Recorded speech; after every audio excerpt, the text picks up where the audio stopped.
أعوذ بالله من الشيطان الرجيم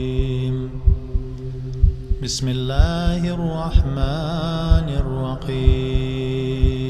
Пророк Мухаммад, саллиллаху алейхи вассалям, предсказывал разделение мусульман по вероучению на 73 группы, 73 течения. Он говорил, что лишь одна из этих групп, общин, следующих его путем и путем его сподвижников, спасется. Так и случилось. Только община Ахлюс-Сунна валь-Джамаат, приверженцы сунны, следуют путем спасения. Остальные, сбившиеся с верного пути, 72 группы или общины, называются бид'ат, так как они используют в своих поклонениях недозволенные новшества.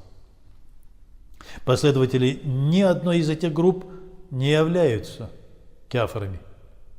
Те же, кто не верит хотя бы одному открыто указанному в священном Коране предписанию, являются неверующими, отрицающими веру. Они называются кафиры. Они не входят даже в оставшиеся 72 общины или группы.